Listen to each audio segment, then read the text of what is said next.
Berarti Ustadz, merubah takdir itu harus tetap di jalan Allah yang Allah ridhoi, tidak mencuri, tidak korupsi, dan lain-lain. Ikhtiar yang baik, menabung yang baik, sholat yang tertib, baca Quran yang jelas, puasa yang jelas, kerjakan sunnah, kerjakan perbuatan-perbuatan baik untuk mendekatkan diri kita kepada Allah Ta'ala. Seperti itu. Nah, di titik itulah kita merubah. Kita itu sebenarnya bukan merubah di titik itu. Kita mentakdirkan diri kita melakukan takdir-takdir baik yang insya Allah akan merubah takdir nanti di masa depannya. Insya Allah seperti itu. Mencekolahkan anak kita, ya mulai tahulah pengetahuan. Kan begitu.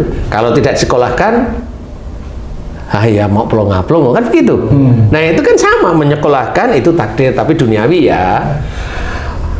Intinya adalah pada saat seseorang itu mau mengamalkan innallaha la yughayyiru ma biqaumin hatta yughayyiru ma bi anfusihim, ini apa? Kerjakan sesuatu takdir kita yang baik mulai hari ini. Terus baik itu dikerjakan. Jangan suuzon.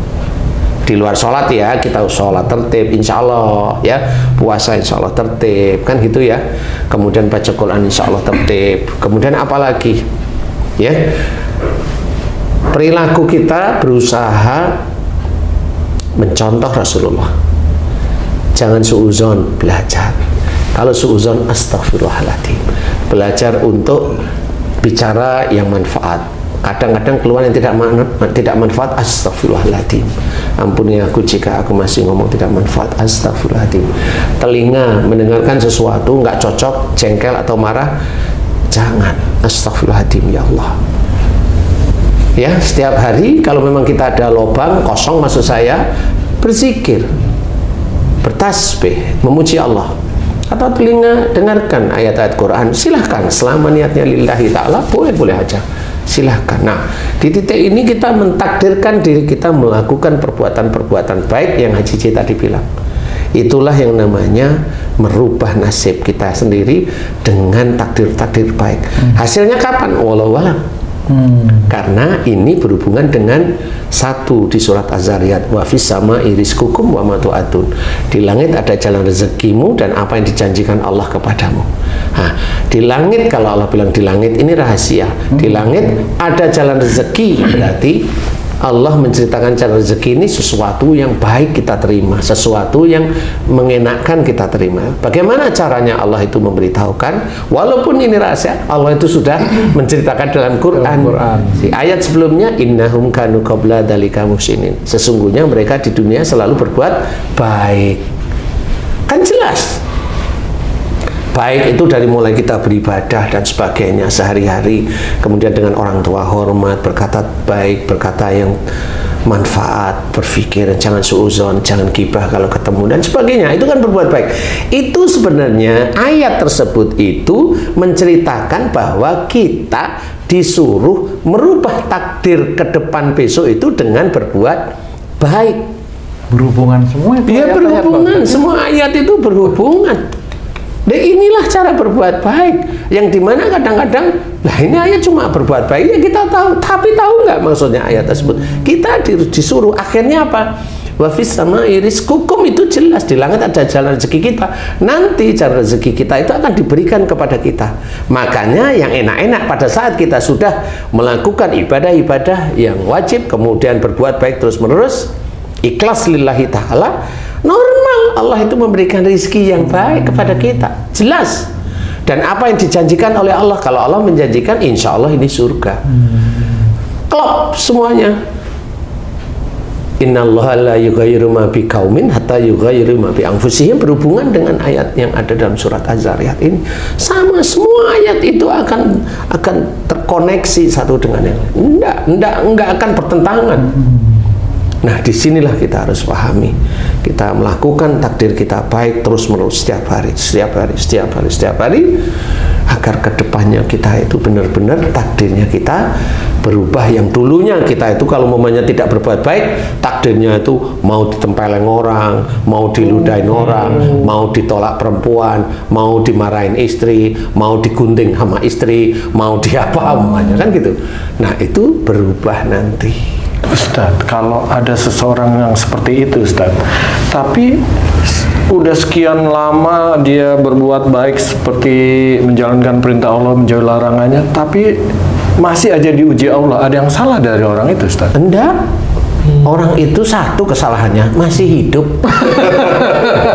Karena udah mati nggak diuji gitu, Kalau Pak. mati nggak diuji, Ji. Kesalahan orang itu satu, masih hidup. Masih hidup dan mendapat ujian ya. Kan udah tahu kalau namanya orang hidup itu pasti ada ujian. Sampai dia menyesal itu, kenapa yang menghujat Allah istilahnya. Nah, ya itu yang tidak boleh. Karena dia tidak tahu hidupnya dia itu sebenarnya mencontoh dari Quran, petunjuk dari Quran itu dia nggak tahu. Atau memang dia kajian hanya dengerin aja yang lucu-lucu mamanya.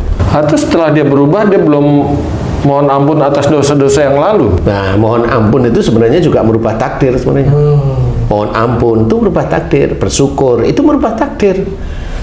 Bertasbih itu merubah takdir, memuji Allah pun merubah takdir sebenarnya. Gitu ya. Iya, Kalau ujian itu apa takdir juga, Pak Ustaz? Ujian itu kan sesuatu yang harus kamu kerjain. Jalan untuk merubah takdir itu, Pak Ustaz ya. Kalau baik gitu maksud saya. Sebenarnya ujian itu insya Allah fungsinya untuk meningkatkan iman.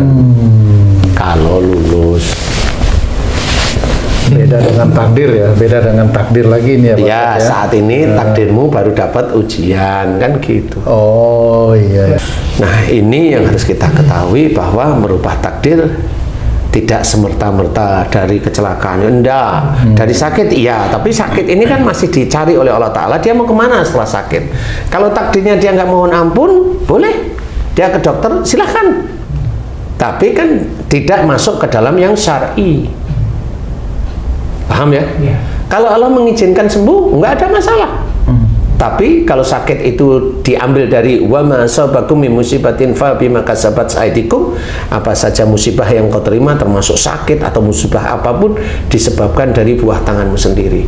Nah, di titik itulah kalau dia tahu bahwa itu dari perbuatan dosanya, kesalahan-salahnya, kalau dia langsung ke dokter, kan kesalahannya belum dimohonkan ampunan kepada Allah Ta'ala. Berarti kesalahannya dan dosa-dosanya masih tercatat rapi di catatan malaikat atid, insya Allah, ya insya Allah, walau alam. Jadi di titik itulah kita harus pahami. Nah, kalau kita mau kembali dalam syariat Islam, ya mohon ampun, sudah dijelaskan banyak ayat. Ya, mohon ampun atas dosa-dosanya. Nah, di titik mohon ampun inilah, ya jangan terus mintanya mohon ampun baru sekali atau sehari atau seminggu, maunya langsung kelar padahal penyakitnya kanker, kan repot. Kan seperti itu. Nah, disinilah harus difahami bahwa Allah menetapkan takdirnya kena kanker itu karena apa? Karena dosa-dosa masa lalu yang sekian tahun. Jadi kalau mohon ampun seminggu, ya memang keinginan mau sembuh, ya saya tahu, tapi belajarlah paham seperti itu. Wong dari Jakarta ke Surabaya naik kendaraan itu berapa? 12 jam umpama loh ya, 12 jam. Masa mau dari Surabaya balik lagi ke Jakarta mintanya kok 1 menit, itu kan lucu. Kan begitu cara berpikirnya yang logis itu, ya begitu itu. Jadi tetap tanamkan bahwa kita melakukan kebaikan itu adalah takdir baik yang kita tanamkan, yang akan menjadi pahala di hadapan Allah Ta'ala. Niatkan cuma satu, lillahi ta'ala. Jangan niatkan untuk duniawi, tidak usah. Nanti Allah yang akan mengatur takdir kita. Allah akan mengatur takdir kita. Kalau memang kita itu dilihat oleh Allah Ta'ala amanah, insya Allah ya Allah akan menggiring rezeki-rezeki kita itu bisa ditambah, karena insya Allah amanah. Kalau memang dilihat tidak amanah, paling tidak disehatkan keluarganya, nanti dicukupkan hartanya, dicukupkan oleh Allah Ta'ala yang dia sebenarnya tidak kekurangan tapi dicukupkan. Walaupun dia itu pensiun, nanti anaknya nggak taunya tiap bulan ngasih, itu kan tetap dicukupkan namanya oleh Allah Ta'ala melalui anak, wasilahnya anaknya. Tetapi begitulah cara Allah Ta'ala.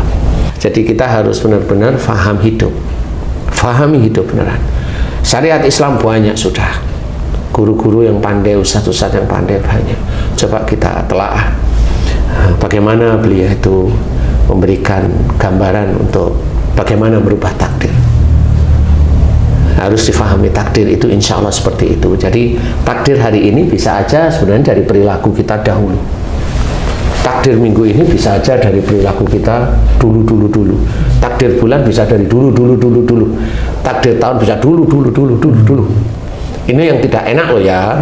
Kalau takdir kita baik, semuanya dari Allah Ta'ala, bukan dari kebaikan kita dulu. Nggak usah, stop, berhenti, jangan bicara seperti itu.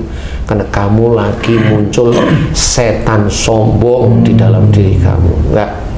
Semua kebaikan itu datangnya dari Allah, bukan dari kamu. Karena kita harus ingat, ma asabaka min hasanati fa minallah. Dan apa saja nikmat kebaikan yang kau terima itu dari sisi Allah, jangan diaku-aku. Kamu sekarang sukses karena dulu saya begini lewat mana Allahnya? Nggak ada. Dan banyak yang di YouTube itu yang begitu-begitu. Itulah orang sombong baru ngomong di depan kamera. Jadi dia memperlihatkan bahwa dialah Tuhan. Dia nggak punya Tuhan, dia nggak punya Allah. Dialah Tuhan. Loh, kan dia sholat, kan dia ngomong tentang masa lalu dan dia berhasil, itu kan dia omongin masalah dia, bukan masalah Allah. Padahal kaki Allah yang punya, tangan Allah yang punya. Itu yang begitu biasanya hancurnya di akhirat apa di dunia juga hancur bisa. Walau tetepan. Karena saya bukan malaikat yang tanya, nggak perlulah lihat hancur-hancuran ya. Mudah-mudahan ini manfaat bagi saudara-saudara yang lain, bagaimana kita mengetahui takdir. Dan kalau sudah mulai paham, ayo kita bikin takdir baik di hadapan Allah Ta'ala. Ini hanya satu, lillahi ta'ala. Nah, insya Allah mudah-mudahan kedepannya, entah seminggu, sebulan, setahun, atau beberapa tahun ke depan, takdir-takdir yang diberikan oleh Allah kepada kita adalah sesuatu yang memang rezeki baik aja. Dan kalau itu sudah baik, nggak usah kita aku-aku itu dari kita. Kita hanya sekedar mengerjakan perbuatan-perbuatan baik yang Allah izinkan dan Allah ridha. Mudah-mudahan bermanfaat. Wallahu a'lam. Alhamdulillah. Terima kasih banyak Pak Ustadz penjelasannya. Para pemirsa dan sahabat beriman dimanapun berada, semoga penjelasan dan ngaji kami kali ini bisa bermanfaat untuk kita semua, untuk meningkatkan keimanan dan ketakwaan kita kepada Allah Subhanahu wa Ta'ala. Amin ya rabbal alamin. Saya pamit diri, sampai jumpa di video kami yang lain. Wassalamualaikum warahmatullahi wabarakatuh. Waalaikumsalam warahmatullahi wabarakatuh.